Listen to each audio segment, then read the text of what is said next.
And really excited today to have two fantastic performers. We've done a few different performances in the area.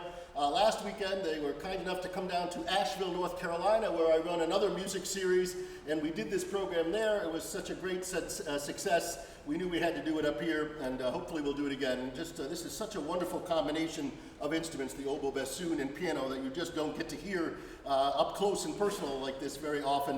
You can see Margaret Hurley lives over in the Portsmouth area and has taught many places, runs all sorts of chamber music camps and weekends, and is really into horses. That much I know. She's got her daughter with a horse farm now in North Carolina, so she's desperate to go to North Carolina anytime she can.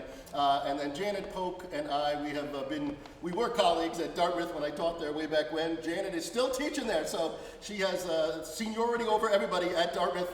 And is a wonderful teacher there, and it's really always great to teach with Janet. But because we so rarely get to play with these instruments, I thought that I would start off with a few jokes about the oboe and the bassoon. Here's a wonderful poem by Ogden Nash. The oboe's a horn made of wood. I'd play you a tune if I could, but the reeds are a pain and the fingering's insane. It's the ill wind that no one blows good. She does blow this good, so we're happy for that. And one last one, Victor Borge, the great satirist and pianist, said, the oboe sounds just like a clarinet, but with a very bad cold.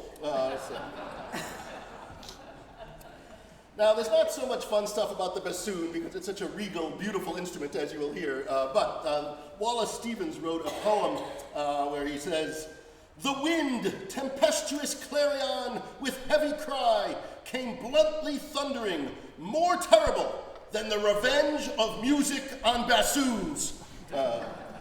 And finally, we have Witold Lutosławski, a great Polish composer, talking about the fact that these are very old instruments, really some of the oldest that we have, dating back to the 16th century and even further back in different guises. They had these things that sounded like bassoons and oboes.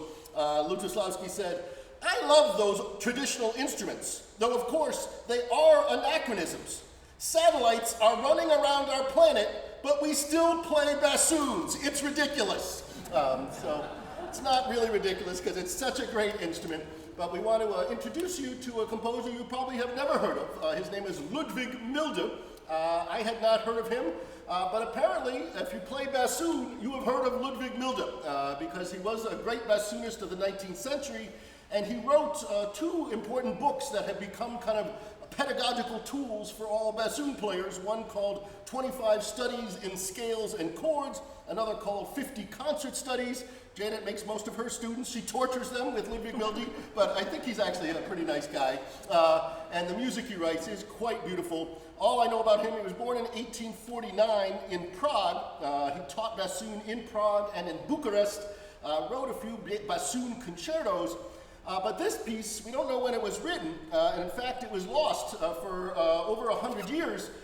It was discovered in 1985 in the Brno Conservatory in I think what is now the Czech Republic, and it was behind another piece of music on a shelf and had not been marked up, so it had just probably fallen off behind this shelf for many years.